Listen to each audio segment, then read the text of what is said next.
are back. So, Tim, I think the big question is,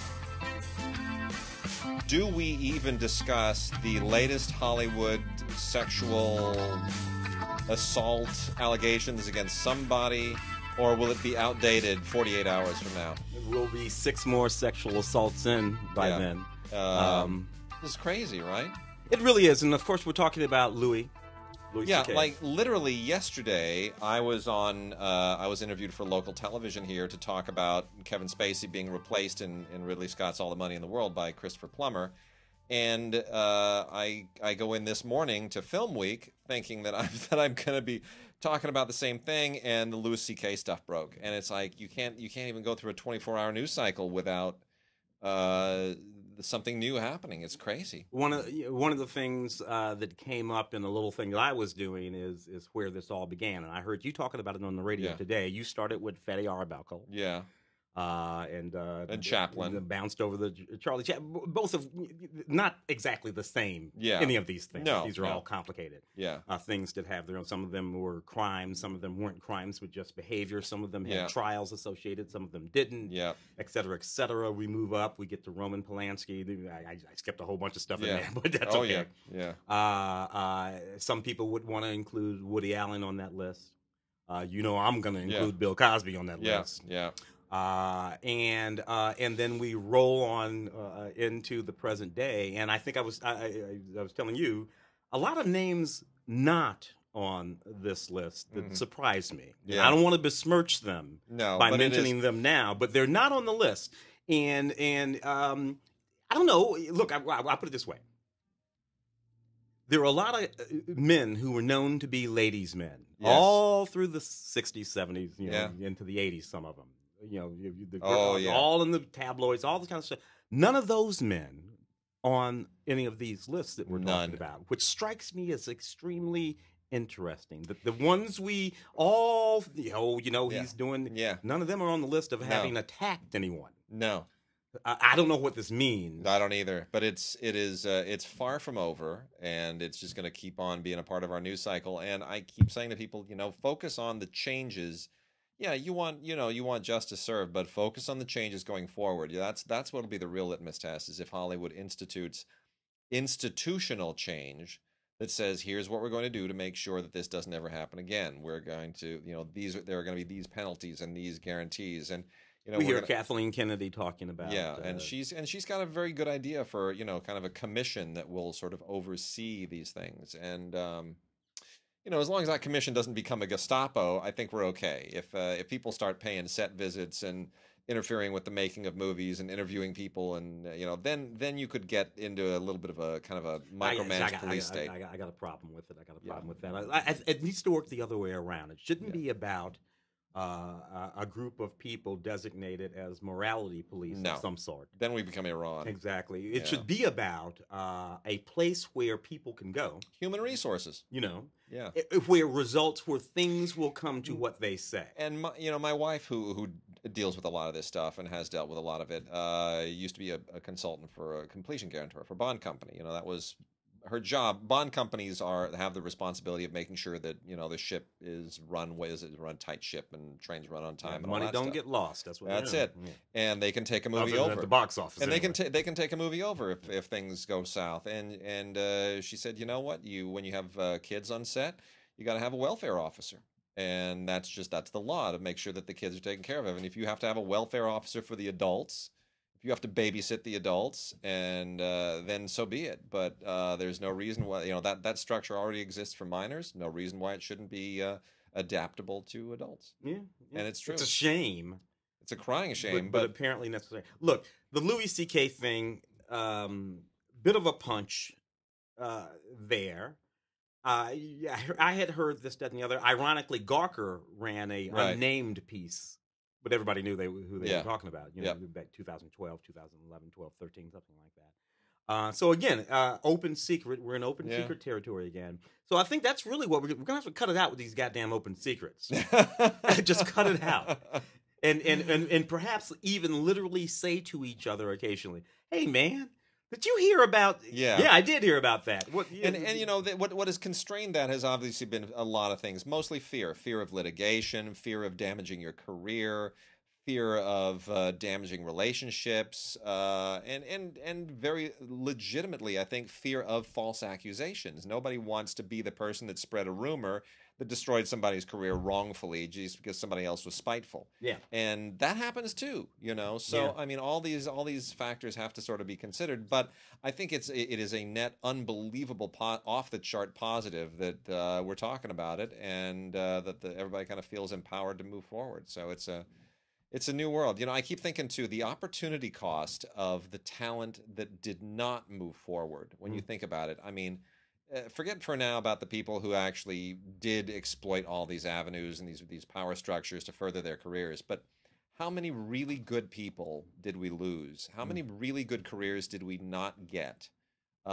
Because people just refuse to play the game. That makes me sad. Stepped out of the business because, you know what, I just don't want to be It's harassed not worth it. every day. It's just, again, men and women, you know, who didn't want to play the game. Yeah, it hurts us all. Well, anyway, we're going to talk about fun things. We've got a lot of movies. We've got television. We've got movies. We got classics, some amazing Criterions. We have a Vox box.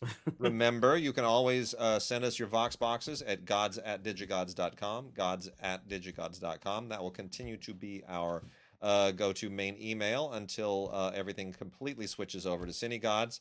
Still making some tweaks on the CineGods site. Please visit it, cinegods.com. It will continue to change. It has been soft launched. We haven't made a full announced hard launch lit yet. We got a few changes and a few other little bits and pieces that have to get integrated, a newsletter and some other things, but we are on our way. So cinegods.com, visit the page. Also check out the CineGods page on Facebook. Please join and follow, and that'll give you access to all the good stuff in your feed. And email us at gods@digigods.com with either an email or a Vox box. We still do Vox boxes. Looking for them. And that said, it's starting to be award season for us. Yeah. Which means that next week will be our the week of Thanksgiving. It's an early Thanksgiving and Black Friday this year. That's going to be the week of our big holiday show. So we're going to do our holiday show and gift guide on that week. And then we are not going to be back until closer to mid-December. We're going to go on hiatus for a moment because the LA Film Critics vote on December 3rd, which means you and I are not going to have time for anything but nothing but the movies of the moment. Yeah, it's for a while. It's the screener bomb that hit yesterday was pretty intense, wasn't it? The last couple of days. Yeah, it's like 20 movies in 2 days. You know, it's an odd thing. We talked about this a little bit too. Yeah. You know, so here we work our way through the year, and these movies that pop up. And yeah. Detroit was one of them. You know. Yeah. And you know, I thought we'd be talking about that around about now. Not so much. Isn't that amazing how things things just drop on and off. Like I even feel like I mean, it's not going to, but I even feel like Dunkirk has dropped a few notches. That cinematography nod is the only one that I can think of. Yeah. You know, that new kid, that little pop singer kid, was pretty good in the movie, but his role isn't big enough. Yeah. Nobody in that movie has a role that's big enough. No. To to give them the gravitas to get supporting this, that, or the other thing. Yeah. Sort of, and the movie doesn't really have any leads. Not really. No. To my mind. No, it doesn't. So that's all gone. So what do you got? You got a good looking movie with a nice score. Yeah. But I don't think that's what they were planning on. No. I think they were planning on walking down that aisle a few times. You got that Mark Felt movie. Yeah. Which again, not a whole lot of people talk. Liam Neeson's pretty good in that movie, but it's such a tight performance, and the movie is so slow, and it's no All the President's Men. But I think they thought we were going to be talking about them around about now. We're going to be talking about Wind River here today. Yeah, and it's funny because we have to remember, last year when all the conversation early on in the year, all the conversation was about Birth of a Nation. Yeah. And it won Sundance, right? It got the biggest ever deal ever at Sundance. It took all the top awards. It was a big deal, and that was supposed to be the odds-on Oscar favorite. You even may remember I said that would get director, producer, actor, and screenplay nominations, and and then that was kind of on the front end of the sexual assault thing. and suddenly Moonlight came out of nowhere. Yeah, which was an easy replace. It was. Because, another black director, another sort of indie-ish sort of film with a great story behind it. It was very easy to just let Moonlight slide. And Moonlight really did. I mean, that's A24's first Best Picture winner. Yeah. And A24 has really kind of turned it on. That's an amazing company. They've spent a number of years really heavily investing in a very particular kind of profile and really branding themselves. And I can't fault them, man. They did a great job. Yeah. Well, let's carry on. Should we hit some music first? I guess that we shall. Let me see. I got a couple over here that I want to talk about. Sting, live at the Olympia in Paris. First of all, it's Sting. Who's still playing that Fender Jazzman bass, by the way, which blows me away. He's just, you know what? He doesn't feel like he has anything left to prove anymore. No, Well, the thing about Sting, love Sting, love the Police, all that kind of stuff, and a lot of those songs from the Police are on this record, by the way. Synchronicity 2 and all that kind of stuff are here, as well as some songs from all like his early solo stuff from the early '80s. Make it onto this into this concert, as well as some newer things. And that's what I love about it. In listening to this and watching this great performance, what really comes home is what a great songwriter Sting is. Right. He's just a wonderful songwriter. Yeah. I'm watching this show, this concert, and listening to these things. I'm thinking to myself, almost anybody who's talented could perform these songs.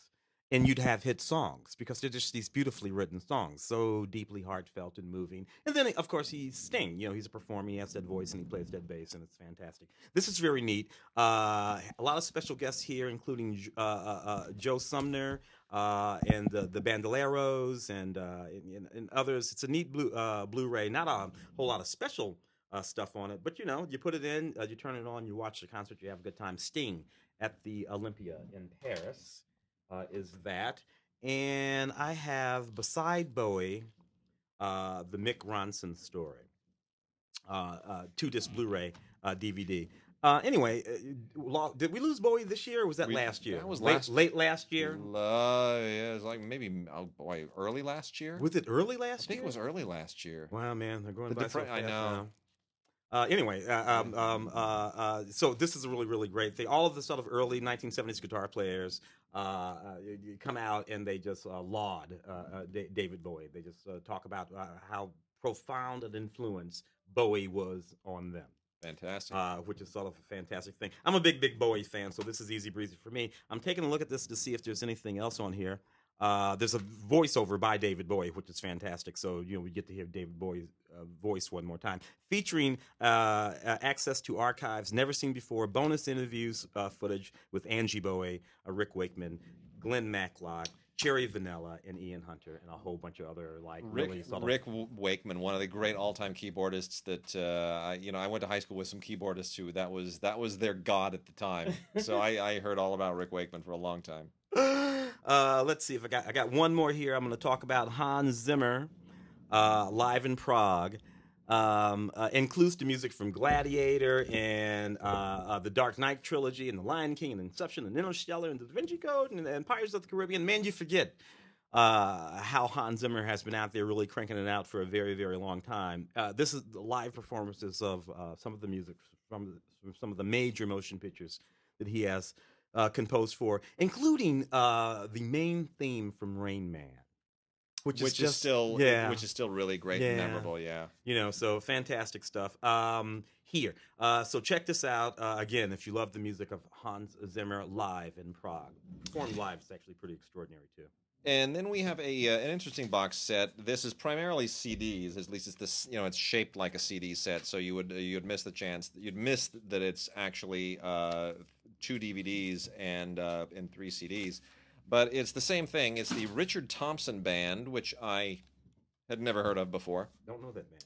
Yeah, it's fine. I mean, it's not my thing, but it's okay. I wouldn't recommend people run out and discover Richard Thompson like your life's been empty. But if you are a fan of the Richard Thompson Band, you'll get a kick out of this. This is live at Rock Palast, part of the Rock Palast series, and the entire concert is here on 5 discs, 2 DVDs and 3 CDs.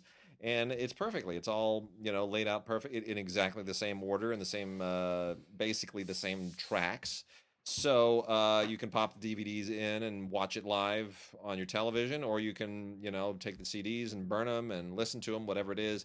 And so it gives you the concert in a complete context. So that's very nice. Neat.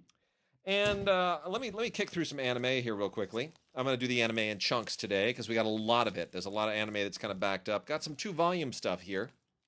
Volumes 1 and 2 of Revolutionary Girl Utena, the Black Rose Saga, and the Student Council Saga. The Revolutionary Girl thing, I think, is kind of going to get a second wind here with all of our girl power in the news at the moment, and I think that's appropriate for anime. Never been one of my favorite animes, but it's got a certain style and a certain look. We also have a couple of Gundams. We've got Mobile Suit Gundam collection, Mobile Suit Gundam Wing W. Collection 1 and Collection 2. The Mobile Suit Gundam thing, I mean, I love the whole concept of Gundam. I love the whole world of Gundam. But it is a massive world, and it is a massive mythology, and there's a lot of backstory to it, and it's very easy to get lost in it. It's just become so sprawling and so all-encompassing. I can't exactly recommend this as from a story standpoint and say, oh, it's a great story, because you need to read like 800 pages and watch probably 5,000 hours of other Gundam to even know where you are in this world. It's really it's so all-encompassing. But that said, it's some of the best artwork you'll ever see in anime, and it's really, really cool. So that's Mobile Suit Gundam Wing W Collections 1 and 2. Got a thing here I'd never heard of before, which is Danganronpa 3.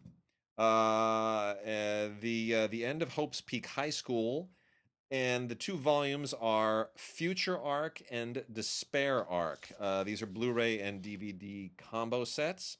That's Danganronpa, Danganronpa. I feel like I didn't have time to do a whole lot of investigation into this, so I listened to some of the episode commentaries, and it clearly is definitely its own very, very complicated mythology. Like so many of these things, it's high school oriented. A lot of Japanese anime is deals with high school politics, except here it takes a dive into the supernatural, and it gets pretty intense. So if you want something that's a little bit sort of like high school D&D, except crossed with espionage and I don't know, actual D&D. Danganronpa is not a bad way to go. Got a couple of Naruto titles as well. Naruto Shippuden the movie, which is 4 movies total. The original movie, Bonds, The Will of Fire, and The Lost Tower. This is also known as the Rasengan Collection. All of these have been released before, and this comes with just a few trailers, opening and ending songs, and art galleries and trailers, things like that.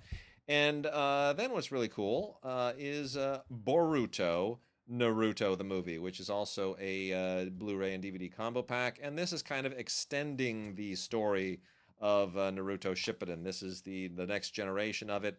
And I won't get you into all the stuff because it is, it's a world unto itself, like all the rest of this stuff. But it takes it a nice extra step, and I'm not really intensely aware of the whole the Naruto world and all of its intricate glory, but that was I was able to kind of follow this a little bit, and it was sufficiently enjoyable. So there it is.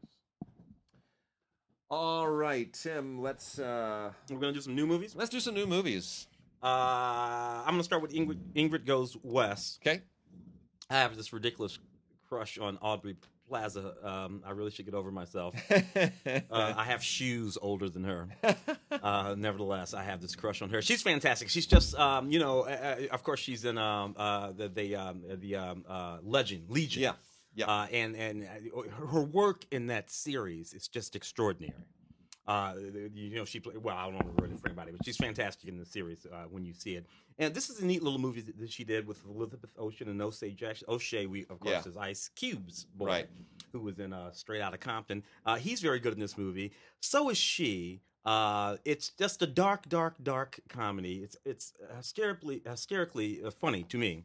It's about this young woman with a bit of a past, and she goes on this thing. It's absolutely dazzling. It's really funny. Plus, she's blonde in it for a while, which is just another notch on my crush thing for her. Deleted scenes and director's commentary are what we have on this Blu-ray DVD. I'm going to guess that this Ingrid Goes West has nothing to do with the Jerry Lewis and Dean Martin Ingrid Goes West. No. Nothing. Yeah. No. Okay. No, you couldn't. The rating on this is no. The Antonio Banderas stars in Gun Shy, which has the greatest tagline ever: "Rock out with your Glock out." When this poster first broke, I looked at this picture, the one I'm talking about here, where he's walking along with the long hair and the gun and the guitar case and the it's very middle '90s kind explosion behind him, and I thought this had better be some kind of a comical riff on El Mariachi. Yeah. Because otherwise, this can't be serious. This just looks too ridiculous. And fortunately, it is a complete and total comedy, which, thank goodness, somebody actually recognized that this had to be a comedy. Directed by Simon West, who we may remember was an A-list director for a minute when he did Con Air. And all that stuff, yeah. Con Air was the big breakthrough, his Bruckheimer Simpson thing, and then he also went on to do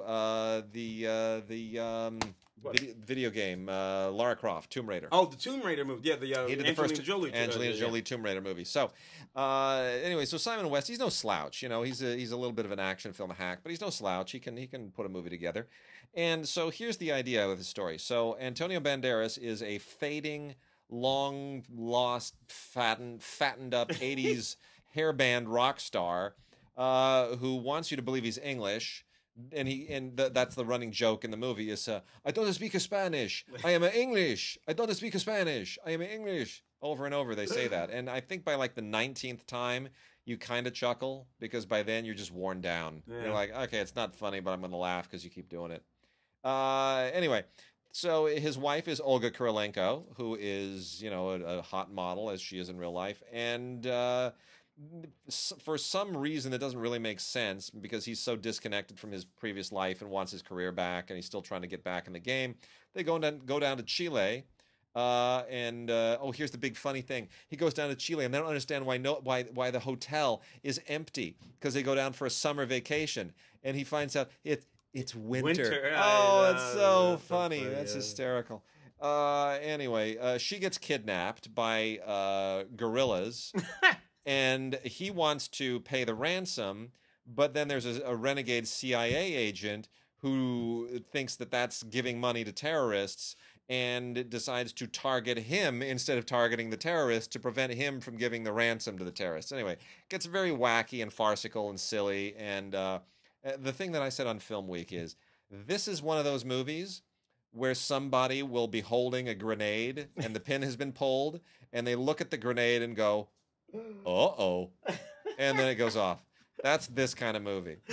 Just north of a cartoon with humans. Just north of a cartoon. It's ridiculous. It's really stupid. But for some dumb reason, it's kind of funny. And I wouldn't recommend anyone own this, but, it's just stupid enough to be enjoyable if you got some time to kill. And that's Gun Shy. Rock out with your Glock out. Yeah, I do love that tagline, though. It is good. That's the kind of thing I would have wrote back in the day, actually. Wind River is another movie that we're not talking about so much now as we go into award seasons, but I'm pretty sure these filmmakers thought we would be. Jeremy Renner, Elizabeth Olsen's film.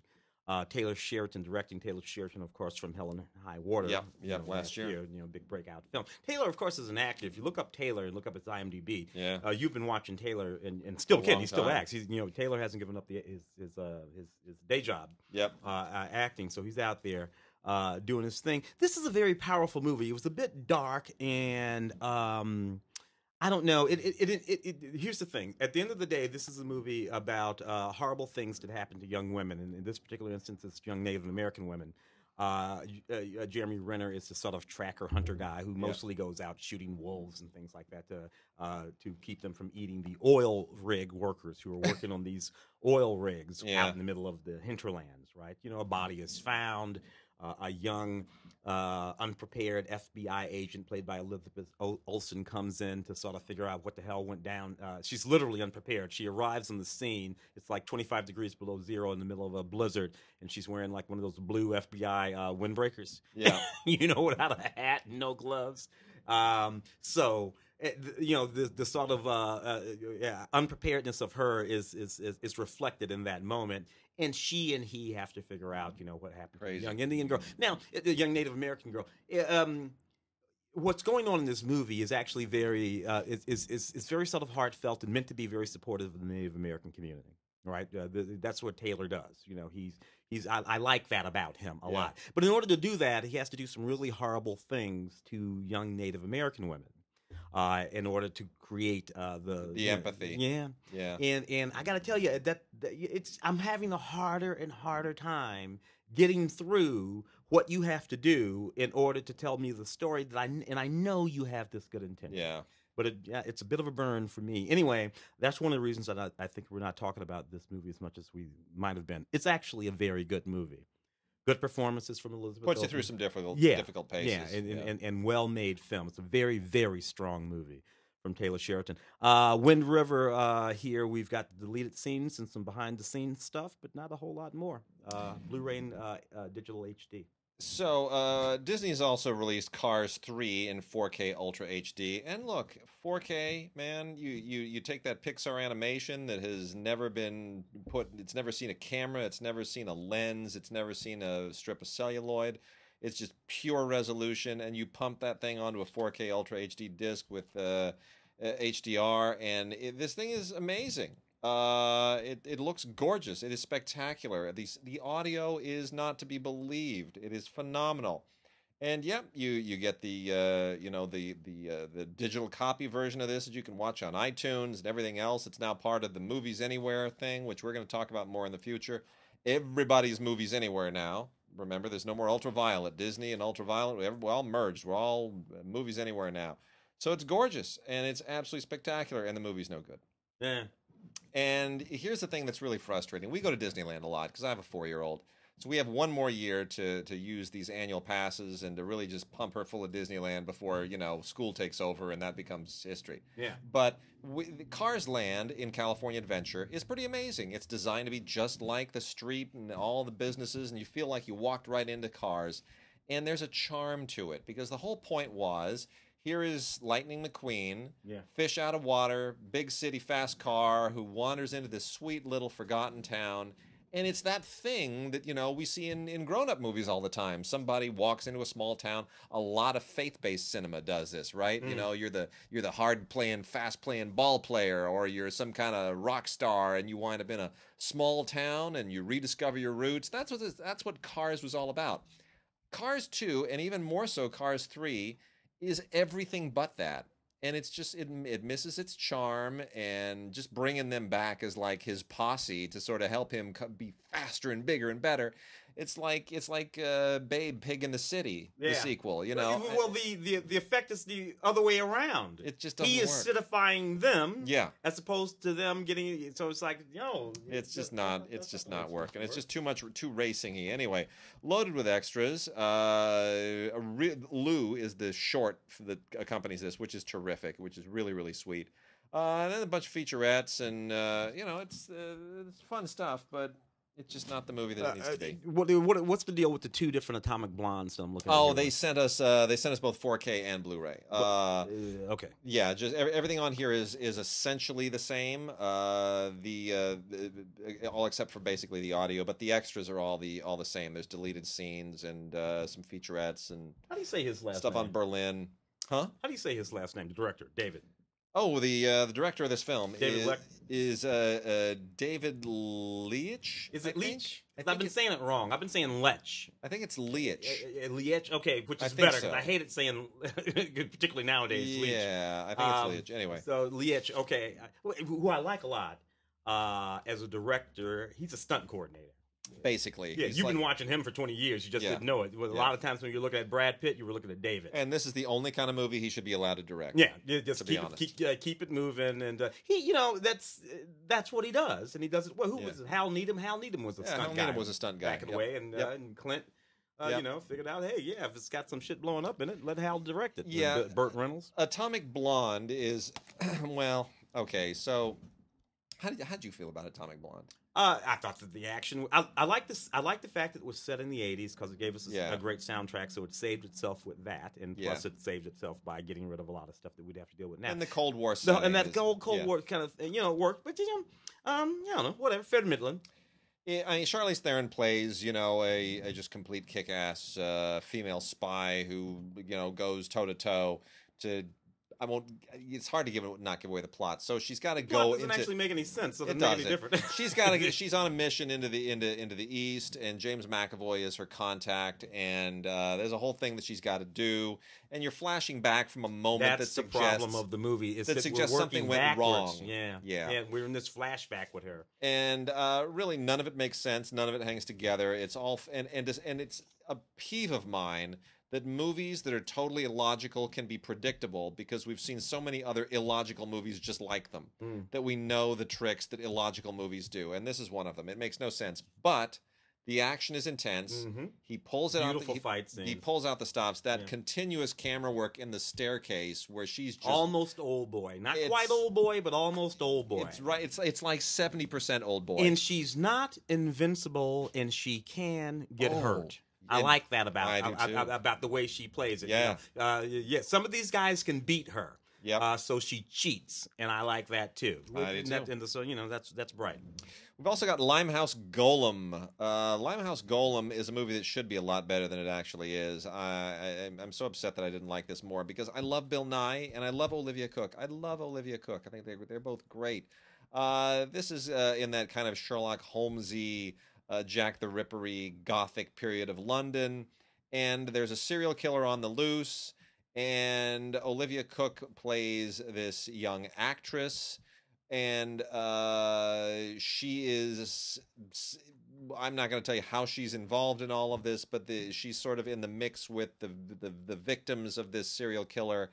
And then you've also got Bill Nye, who is the very Sherlock Holmesy inspector, who has fallen a little bit from grace because he made some mistakes, and he's the one who is now charged with trying to solve this case as a bit of a trap because they think he's going to screw himself up. So anyway, there's all of this stuff sounds really interesting, except for the fact that it just doesn't hang together. Really high production value, but then the plot twists start coming, and none of it makes any sense. And it sort of aspires a little bit to M, I think, as well. But I just wish it were better. Produced by Stephen Woolley, who of course did many fine movies like the Crying Game, stuff with Neil Jordan. Stephen Woolley knows how to make a movie really, really sing, but it just doesn't hang together. The script isn't there. The Limehouse Golem, great actors. I wish the movie were better.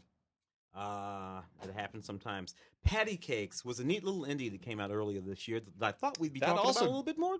That also did well at Sundance. Sundance has been murdering movies for about 10 years now. You know that, right? Yes, it has. It's been a curse. I know all kinds of people. I'm going to put my movie in Sundance. I'm like, you want it to fail, do you? No. But Blue Valentine. I mean, we can go back for a ways. Oh yeah, Blue Valentine. Not that the movies weren't okay, but something about them getting whatever you get when you come out of Sundance, audiences didn't want to go see them. Anyway, in any case, Patty Cakes is one of those. Sundance, South by Southwest, you was at con and all that kind of stuff too. Neat movie, I thought. It's about this young Jersey girl. Her name is Patricia Dombrowski, and she's a rap artist, and she goes by the name Killer P, which I think is just awesome. And in what I like about this movie, aside from the sort of iconoclastic nature of it, even the way it's sort of put together, the characters in it, is that she's really good. It isn't one of those things where you have a young artist who's delusional about themselves, and we're waiting for the world to wake them up and give them a smack and say that you're no good at this. No, she's good, and she ought to make it. What she looks like isn't exactly right. The fact that she's a white girl from Jersey isn't exactly right, but But I don't know what the movie sort of like just lets her plow through all of that. So anyway, it's just a great underdog story that I really liked a lot. This is the Blu-ray DVD, and we have got the director's commentary and the music video and the lyric video and a making the music video and a few little things like that. Yeah, I think this may make a resurrection for award season. Really if people talk about it a little bit and remember it, it's kind of a neat movie. The Journey is with Timothy Spall and Cole Meany. Is actually quite an interesting film. This is I had some issues with it. It's not a great movie, but I like it because it dramatizes a piece of history that I was not sufficiently familiar with. Is the thing, and this deals with the negotiation over the Northern Ireland issue, and when it brings it down to sort of a geopolitical level, and you get some of the you get this person-on-person personal interplay, very kind of Frost Nixon-y. I kind of got into that. I don't know how close it is to the actual story. That was the thing that bugged me a little bit because they took liberties, all kinds of crazy liberties. So they're sort of insanely obvious as you're watching the film. But the notion of bringing this conflict down to the two central representatives on both sides, that Reverend and Comey. These are the two guys, and we're gonna take this, frankly, hundreds of years worth of animosity and history, and we're gonna put it in a van, and we're gonna let these two guys see if they can work it out. I like the notion. I would almost have liked it better if it hadn't been about the actual thing. But whatever, it's good. And good performances, too. Timothy was still a little thick when he was doing that. We saw him the other day. He's looking good. Nick Hamm directed, and John Hurt shows up in here, too, which is wonderful, along with a grown-up Freddie Highmore, which kind of freaks me out a little bit. The late John Hurt. Oh, so miss John Hurt terribly. And then also real quickly, a movie called Indiscretion, directed by John Stewart Muller. I knew nothing about this, but it caught my attention only because Mira Sorvino's in it. And Mira Sorvino being one of the notorious Harvey victims who has come out. Damn near drove her out of the business. Almost. Almost. So that's why I wanted to at least make a mention of this. Carrie Elwes is in this as well. But, she's kind of had her career punched down a little bit. And it's worth it that we give Mira Sorvino some props and rediscover her, because she is still an amazing actress and really should be doing much bigger films and better work. She really should be back on everybody's radar. She's just absolutely wonderful.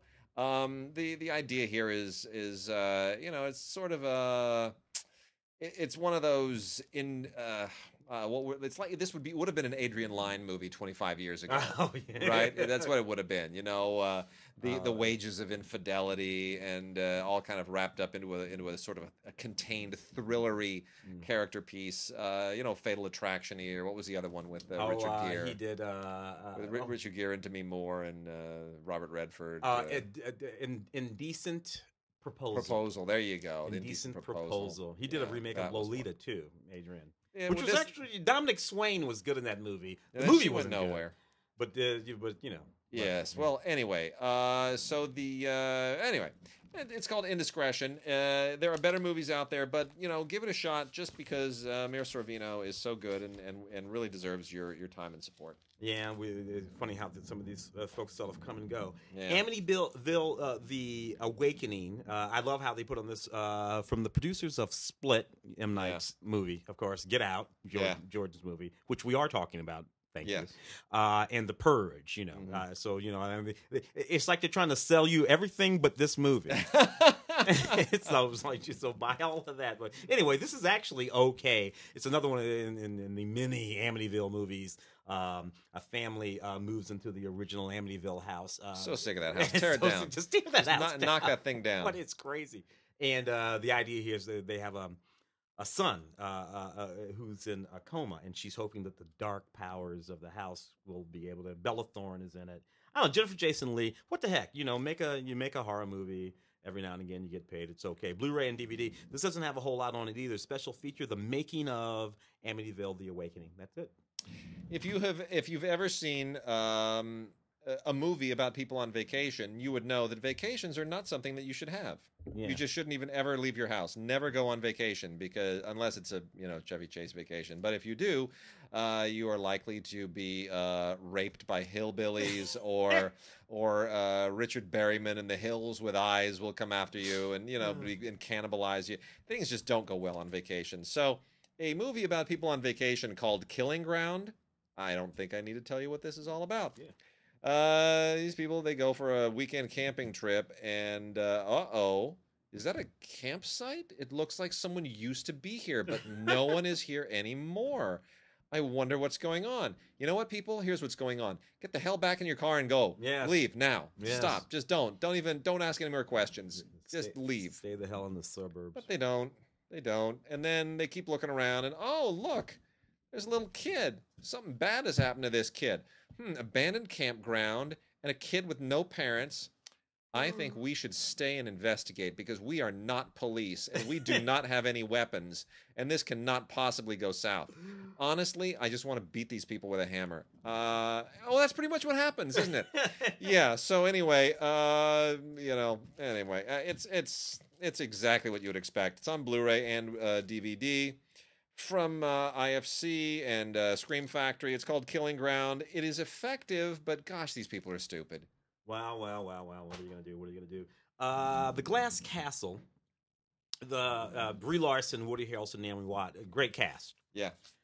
Movie didn't really quite work that well. This is from the director of Short Term 12. Right. Which was the movie that sort of launched Brie Larson. Which is a very good movie. Very good movie. You have the troubled kids. And in school, these teachers trying to take care of it. Almost verite, but not quite. In any case, despite the fact that this is fairly star-laden, it's really only an okay movie from the producers of The Shack and The Blind Side and a few of those movies. A young girl with a sort of a wacky family, nonconformist family, who sort of just roaming around the country. Her mother's like this artist, her father's this alcoholic. And, all of this sort of nomad existence inspires her imagination. But she hates living in freaking poverty with her loser parents, and that's the sort of thing that's going on in the movie. Anyway, again, this is one that I think we were meant to be talking about around this time. It's interesting to note these as we reflect back on them, and that's the reason why this thing has this all-star cast in it. Nevertheless, special features, deleted scenes, a memoir, a conversation with Jeanette Walls, who is the woman whom the movie is about, who wrote the memoir that the movie is about, because it's about her life and actually what happened to her in her life, which is sort of interesting. But, nevertheless, just didn't quite have the stick-to-itiveness to hang in there for me. Nevertheless, The Glass Castle. And I'm going to blow out with one final new movie here, which is an animated film, and then I'm going to hit a few more anime just to transition from there.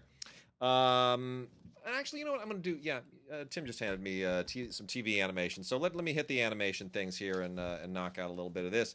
Nut Job 2, Nutty by Nature. Stay away. Not funny. The Nut Job 1 wasn't funny. And this Will Arnett, right? Yeah. Squirrely. Katherine Heigl. Jackie Chan does a voice. Maya Rudolph does a voice. The voices are cute. I get it, the celebrity casting, and you recognize the voices. But it's not creative. It's the same shtick, It's the animals don't want to leave the park, and there's a whole.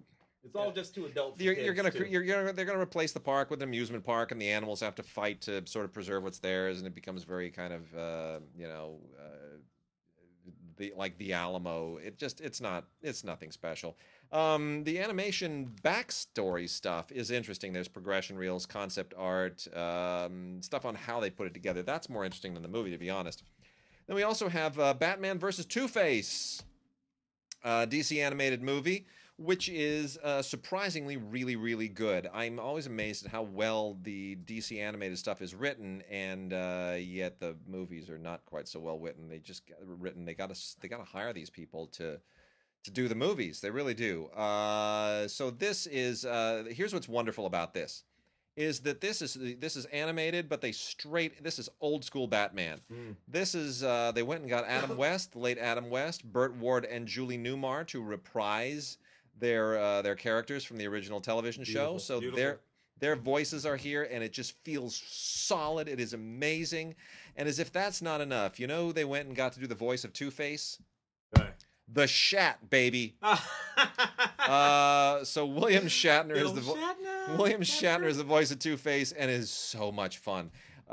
It's really a lot of fun. So if you're an old school Batman fan, if you want pot-bellied Adam West and holy Burt Ward and Julie Newmar and that just sexy voice that just never quits, and then Bill Shatner, for crying out loud. Come on, the Shat. This is great. This is classic Batman versus Two-Face, Blu-ray, DVD, and digital combo. You are going to want to just watch this over and over. It's a lot of fun. And then here's what we got. A few more anime. These are things that are pretty well established on anime. New volumes of all of them. I'll go through them very, very quickly. Dragon Ball Super Part 2, episodes 14 through 26. The whole Dragon Ball thing I find interesting only because the hair is amazing. I don't know what they do with their hair. I don't know what gel they use, but it's pretty awesome. It just makes it always stand on end. The mythology here I'm really out of touch with. I have not kept up with the Dragon Ball stuff, but it's, you know, more of the same. Season 3, Part 1 of D.Gray-man, which is a show. This is only on DVD, not on Blu-ray. D.Gray-man is basically about takes exorcism and turns it into being a superhero. Guy's an exorcist, but that makes him a superhero, and he fights monsters. So it's basically superhero stuff, you know, in kind of a supernatural guise. This also has a pretty complicated mythology, but it's easier to access. Even though this is Season 3, I kind of got up to speed fairly quickly. Ranma.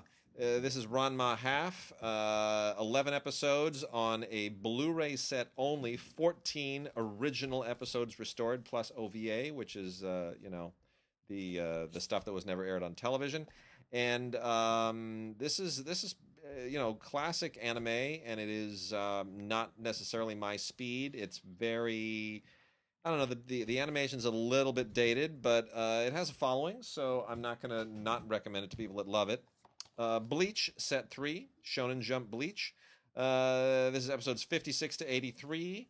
Honestly, if you are not already caught up on, you know, Soul Reapers and the whole world of Bleach, I can't help you. But if you are caught up on it, hell of a great bunch of animation.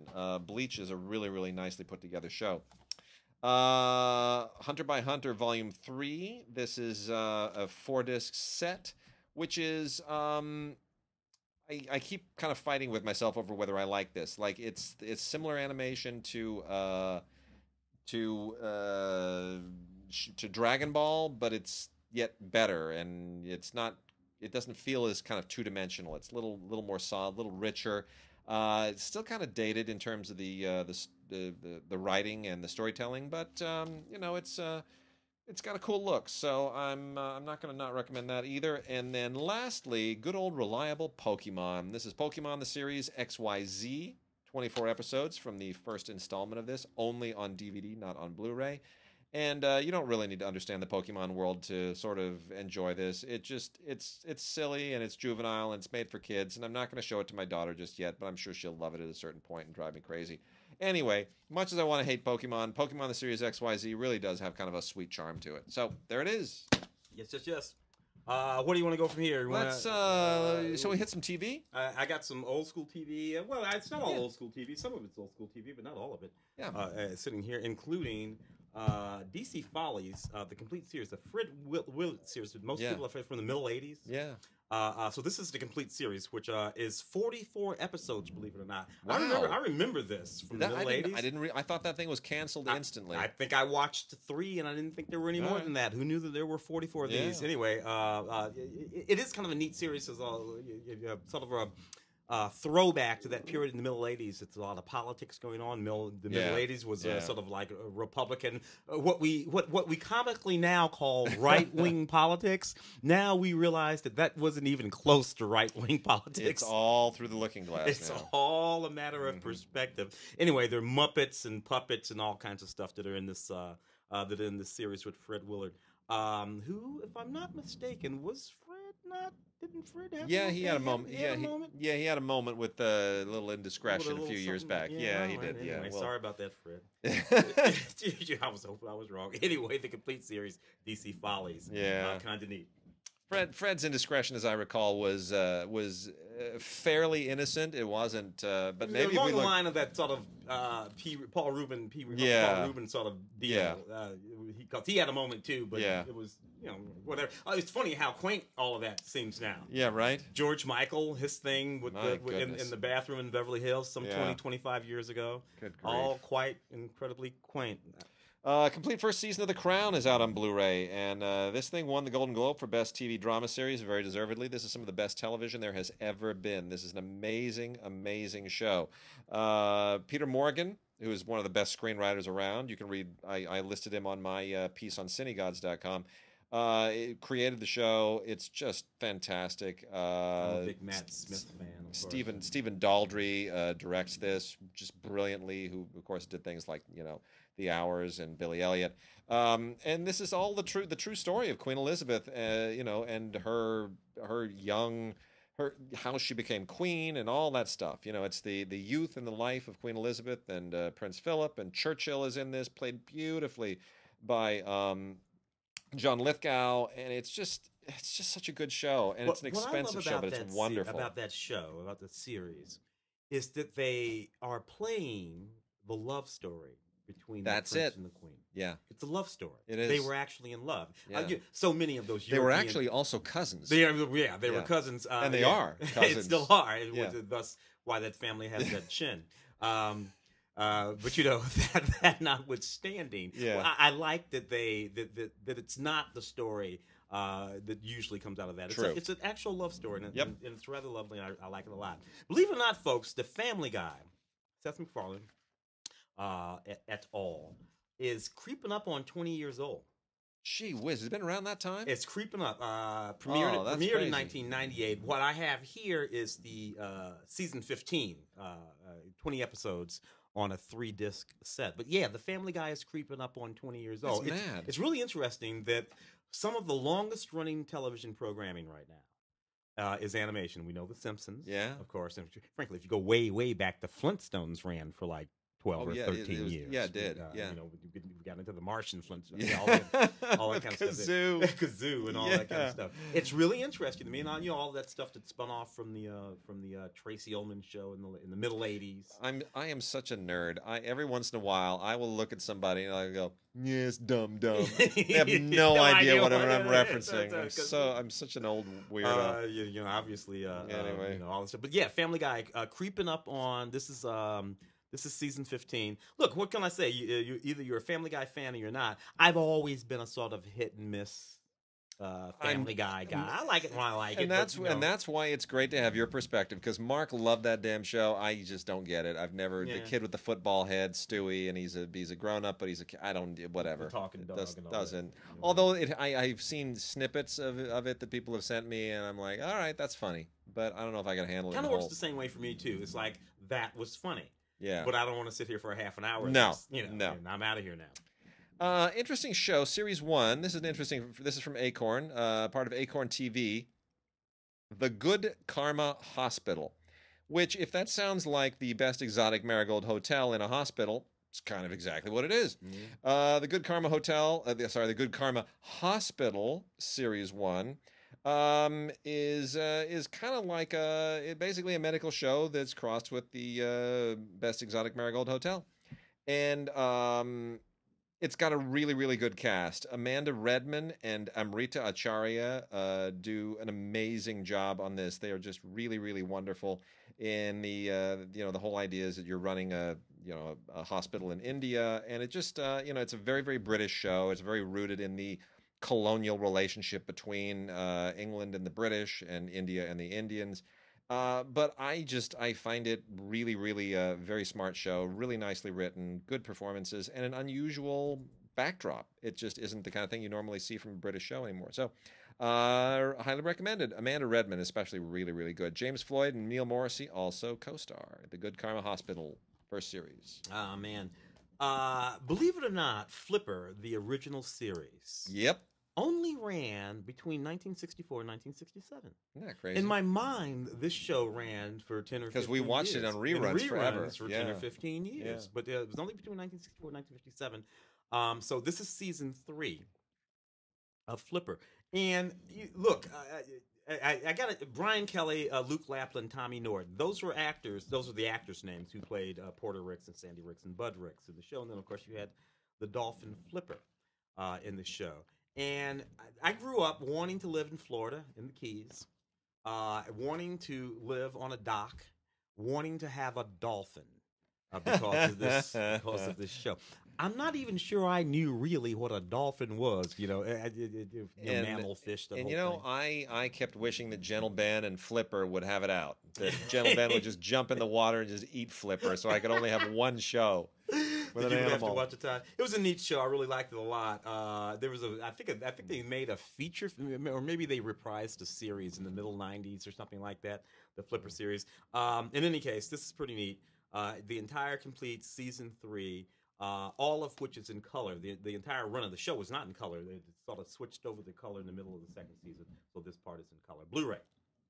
Got a couple from MHZ Networks, MHZChoice.com. One is yet another installment of Detective Montalbano. This is episodes 29 and 30. We've talked about this in the past. This is based on some very best-selling Italian mysteries, and it's a really good show. It's tough. It's gritty. It's a great character.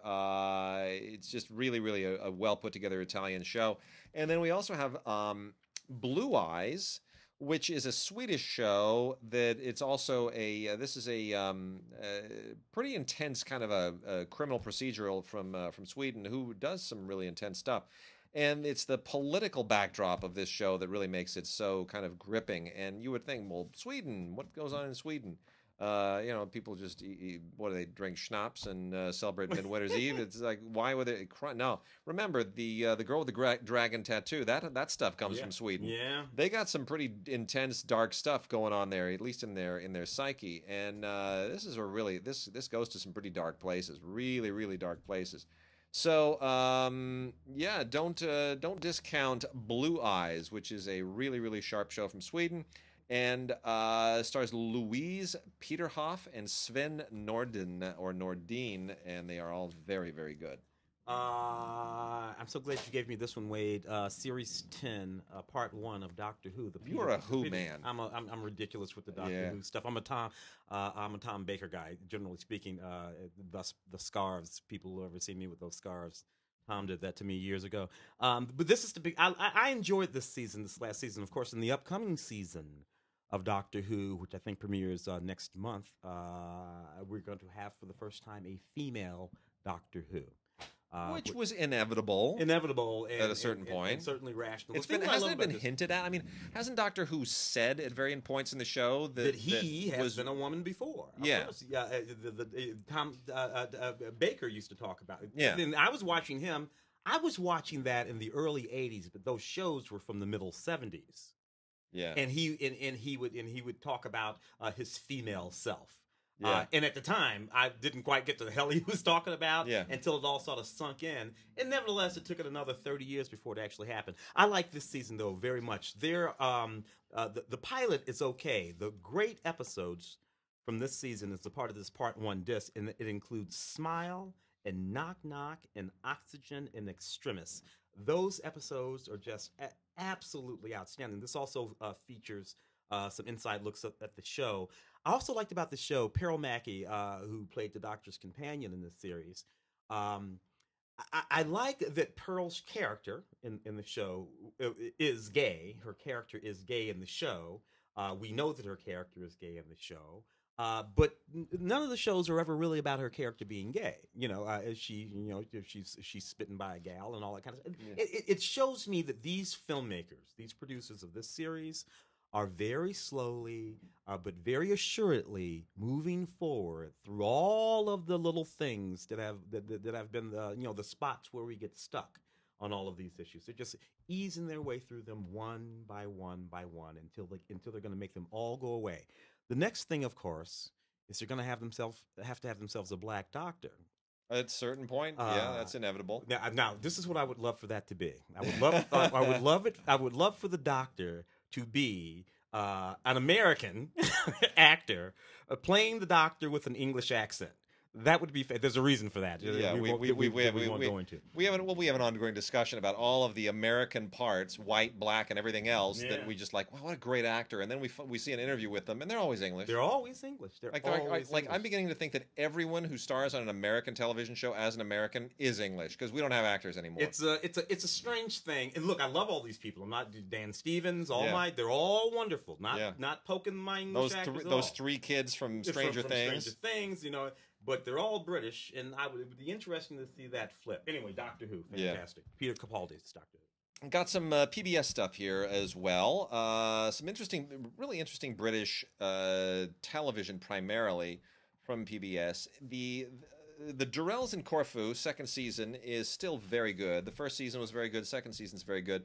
This is based on a series of novels about a family that relocates to a Greek island. And it's a little bit precious, but it's still the performances are strong enough that you really do kind of enjoy the adventures along the way, and it has a certain pastoral charm to it. It's set in the middle 30s or something like that. Yeah, which is the part of the charm, I think, and the way it looks and the clothes and the sensibilities. I really like it a lot. Anything British period on television does that, and that is part of the charm. So I'm going to keep recommending the Durrells in Corfu. Wonderful anything on a Greek island for that matter. That's on Blu-ray, and then on DVD, also from PBS, is L.M. Montgomery's Anne of Green Gables: The Good Stars. This is a Canadian production. Martin Sheen shows up here. He seems to show up in everything these days. Honestly, Anne of Green Gables has been done so many times, so much better. It's not offensive. It's not terrible. It's one of those why. Yeah. Yeah. Why? Because they had some money and a cute actress to star in it.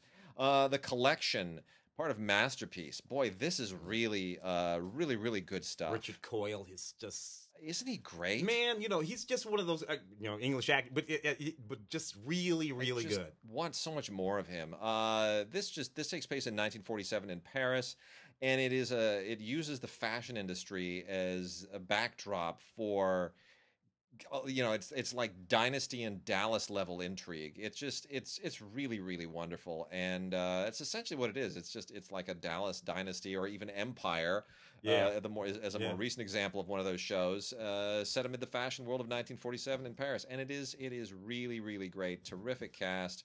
Richard Coyle. Mamie Gummer, Richard Coyle is just so great, and it's a lot of fun. So I hope we see a lot more of this. I think there's a lot left to explore, and that is from the Masterpiece line at PBS, The Collection. I love the tagline too. It's not what they're wearing; it's what they're covering up. Am I correct? Mamie, she's Meryl Streep's daughter, right? Yes. Okay. Yeah. That's what I thought. Yeah. Outcast. The series I have here. This is the complete season 1. 4 discs, includes all 10 season episodes. This is a really good series too. I have to tell you, it's from the creator of the Walking Dead. That guy Robert Kirkman, I think is his name, who created the Walking Dead. It's just an outstanding series. It has to do with a reverend, has to do with exorcisms. It's just really, really good. Very reminiscent of we were talking about Amityville a little while ago. So Amityville meets The Exorcist sort of thing. Fantastic. Sort of ongoing series with this young priest has to deal with all this stuff. I don't usually like that kind of stuff. But I do here. Not that much on this disc, though. Just your 4 discs with your episodes. Special features includes a few deleted scenes on disc 1 and disc 2. All right, and I got a little pile of classics here that I'm going to turn through real quickly so that we can try to get a mention of some foreign films in.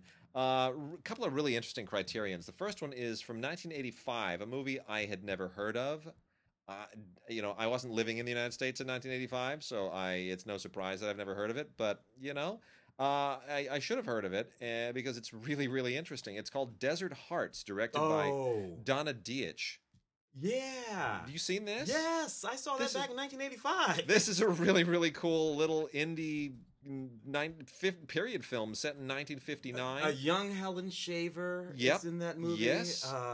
Who was Patricia Charbonneau. Yeah. This is a really cool movie. Donna Dietsch, her first film. And it's a really, this was like one of the early indie films of the time, and it kind of feels to me like it prefigures not only Thelma and Louise in many respects, but also Todd Haynes' Carol from a few years ago. Which it has many of the same sort of, and I wouldn't be surprised if Todd Haynes had seen this and if this was some kind of an influence on it. But anyway, Helen Shaver is terrific. Patricia Charbonneau is fantastic. If you go to Patricia Charbonneau's IMDb, the poster for Desert Hearts is what she uses as her photograph. Yeah. And what's interesting is this was the young cinematographer doing this in 1985 was Robert Elswit. Oh, really? Yes. Who, of course, has gone on to being, multi-Oscar nominated, amazing cinematographer for. He has a couple of films out there right about now. If I'm not mistaken, it's a really neat movie. It's terrific. One of those sort of like little faux lesbian. Sort of things. But it's a sharp little movie, Desert Hearts, and a lot of interesting extras here. Robert shot There Will Be Blood. Yep. If you want to talk about this extraordinary, there's a documentary here from 1994 all about the author of the original 1964 novel that the movie is based on. Conversation between Jane Lynch and the director. New interviews with the stars. Audio commentary that Donna Dietsch did in 2007 is on here as well. So I mean, this is it's a sharp little movie. And then also. From the Criterion Collection is a new beautiful Blu-ray of The Philadelphia Story, the George Cukor classic from 1940, which put together Cary Grant, Katharine Hepburn, and James Stewart in one of the all-time most entertaining team-ups in movie history. It is just a delight to watch this movie. It is so smart. So fast, so funny. The dialogue just flies, and it's a really, really great, and nobody really outshines anyone else. Yeah, they all make each other better. It's just perfect. It's really one of the most perfect. They were all already movie stars by then, right? Oh yeah, I mean, I know Cary Grant. 1940. Yeah, they were all really already top of their game. So this is terrific. And lots of extras here as well, including a Dick Cavett show from 1973 featuring Katharine Hepburn. I talk about Dick Cavett all the time. We were talking about that earlier. And there's even a Lux Radio Theater adaptation from 1943 that had an introduction by Cecil B. DeMille, which is really weird. But anyway, beautifully restored from 4K Elements. And you even get a little restoration introduction here, kind of a little featurette that shows how they did the restoration. This is just a great movie. One of the greatest all-time films. So Criterion, kudos once again. And then also out, we have F.W. Murnau's The Last Laugh on Blu-ray from Kino with a new musical score. This is a super, super cool movie from 1924. Jennings, it's just this is one of the last great German silents before everything kind of went to hell over there. But it's Emil Jennings is just great. Emil Jennings won like the first two Academy Awards for Best Actor or something like that. Sunset and something else. Right? Yeah, he's just so fantastic, and he's so different here. Such a different performance. But yeah, the idea here is, it's all. This is a very class-conscious film, especially for Weimar cinema, with Jennings as a doorman who is fired, and what that does to his life. It's quite extraordinary. Status in society. Oh, it's great. The Last Laugh is it's called, and it's a beautiful transfer. It comes from the original from the Murnau people in Germany. And then we've also got Volume 2 of the Paul Naschy collection. That's just a lot of really great schlock. If you aren't familiar with Paul Naschy's real name was Jacinto Molina Alvarez. He was basically a Spanish schlockmeister, and his performances are, he basically did what all the horror guys did in the 1930s here. He just played a lot of monsters, and it's all really great. Hunchback of the Morgue, Exorcism, Werewolf from the Yeti, Dragonfly for Each Corpse, The Devil's Possessed. If you like this kind of reconceived Universal monsters to one extent or another, it's like Universal and Hammer done Spanish style. And then, real quickly, 3 from the Warner Archive collection, all of them DVD-Rs, Manufacture on Demand, MOD. They are all perfectly fine. These are not brilliant films. They are all basically pre-code. Um, uh, they're these are early talkies, pre-code movies that have some interest for people that like pre-code movies, that like to see some of what was available before the production code started stomping all over everybody. So it's a wonderful trio. Stage Mother, Wide Open, and She Had to Say Yes. I would say the best of the three is She Had to Say Yes, because that title wouldn't even have been allowed once the code took place. Yeah. She Had to Say Yes, really kind of a risque title. And a very young Loretta Young does a very, very good job in it. 4 co-directors, George Amy and a young Busby Berkeley. Wow. Yeah. So. Yeah, very interesting.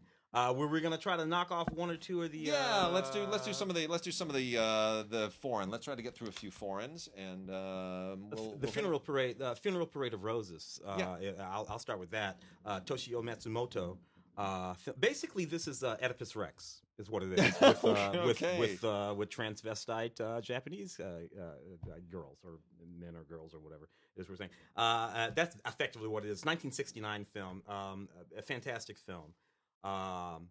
Avant-garde shorts here. Special features include a 4K restoration from the original 35mm negative. It's a beautifully, beautifully restored film. This is an absolutely beautiful film. Incredibly apropos and, frankly, quite avant-garde for its time. Fairly avant-garde right now. To the extent of it, it's transvestites in Japan in the late 60s. One of them kills his mother. Oh, wow. We've got some good old French stuff here.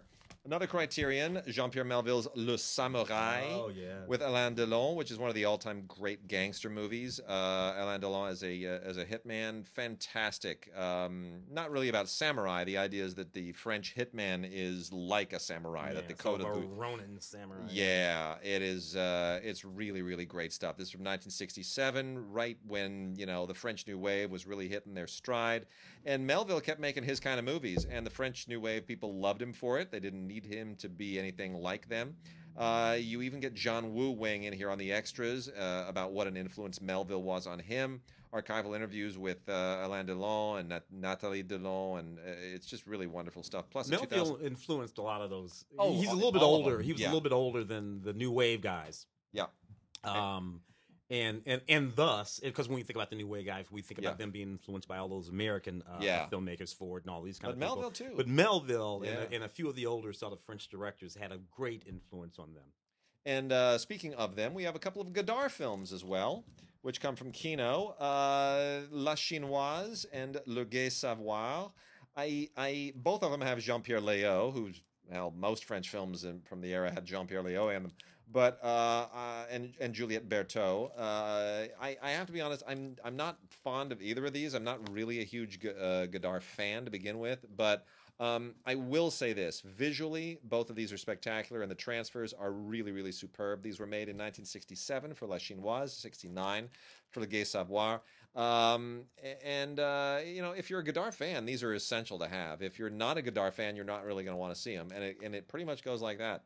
A lot of bonus features here, including an audio commentary by Adrian Martin on Le Gai Savoir, and some really other interesting interviews as well on La Chinoise. So for Godard fans, that's a nice twofer.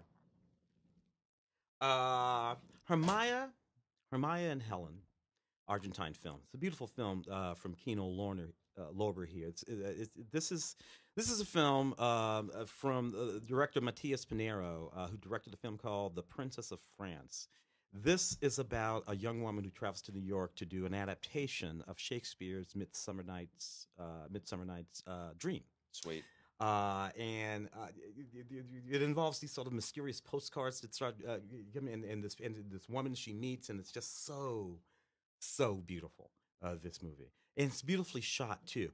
I can't recommend it highly enough. I had frankly forgotten about it until I just picked it up a second ago. Right. I saw this movie about a year ago, and I had completely forgotten about it until I picked it up a moment ago. Anyway, bonus features: audio commentary with the writer-director Matias Pinheiro and the producer Graham Swan, a booklet with an essay by actor and director Dan Sallet. It's in a few short films that Pinheiro made as well. And anyway, yeah, wow, I completely forget. It's weird how you can completely forget about a film, whole and complete, and then it smacks you in the face. Yeah. And I remember how much I love this movie. Yeah, yeah. And I'm going to knock off the last four here, and then we're going to call the show a quit until next week. Federico Fellini's The Voice of the Moon. His final film, starring Roberto Benigni, is out in a DVD and Blu-ray edition from Arrow Academy, and it's really a sweet kind of it's a wonderful film to go out on. He never intended it to be his last film, but it wound up being his last film. 1990. It's adapted from a novel, and it's basically the kind of it's a little bit like La Strada. It's a similar kind of a romance as La Strada, maybe a little bit more in verse, but set against more of his later films, kind of a fantastical backdrop. It has a little bit more of an Amarcord feel to it. But anyway, Roberto Benigni is a guy who just got out of the asylum, and he's desperately in love with this woman played by Nadia Ottaviani. And it is essentially about that courtship, about that with that a band courting. of these sort of goofy people. With the usual kind of carnival-like accompaniment. It's just it's a really, really sweet film. It's a lovely film.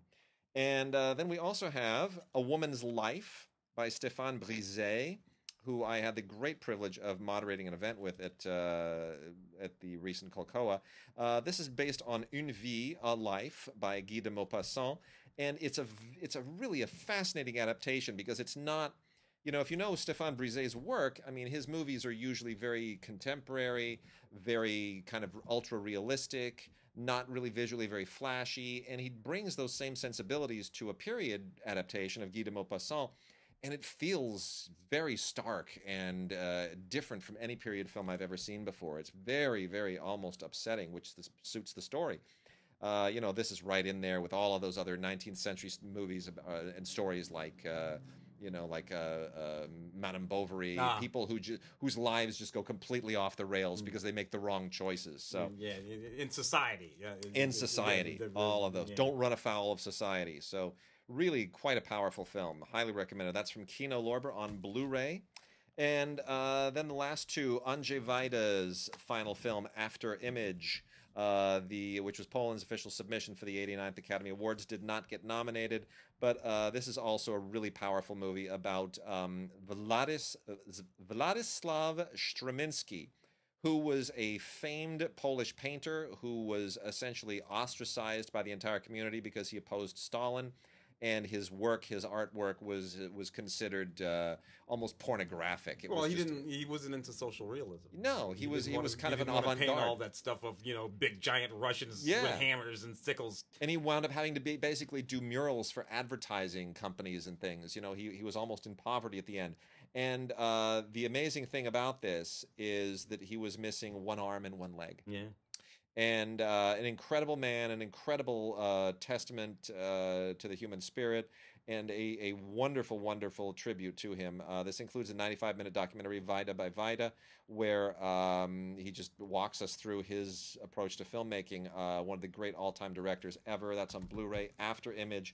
Highly, highly recommended. And then the last one, One Week in a Day, an Israeli film from Oscilloscope by Asaf Polanski. Which is all about the mourning period after someone has passed, and a husband and wife who how they are coping in very different ways after the death of their son. And it's a small film. It's not a really consequential film, but it's quiet. It's very quiet. It's very interesting.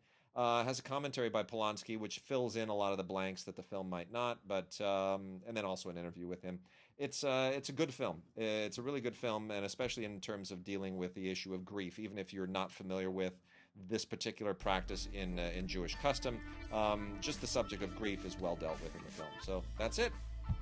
All right, man. Tim, we are done this week. That was a whirlwind. Next week, Email us, gods@digigods.com. We didn't get to our Vox box this week. It was a whirlwind, so we're going to hold that Vox box for 2 weeks, and we'll bring that back the week. Well, it'll be December. It'll still be relevant. So we'll hit that Vox box when we come back after our voting. Next week it'll be our holiday show. Gods@digigods.com. Send us your emails, your questions, your Vox boxes. Visit us at cinegods.com. Visit the site and go to the Facebook page. Let's see, what are you writing?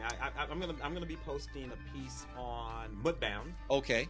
And I think I might write a piece for Roman J. Israel. Two top-notch movies creeping up on us. Terrific. Yeah. And we've got some good reviews up there. I just did Orient Express. Yes. You talked about it today on the show, too. I did. So, and I got a few other things I'll see this week. Once the screeners start pouring in, we'll divvy them up, and we'll get a lot of reviews up there. So, thank you, everybody. We'll see you next week.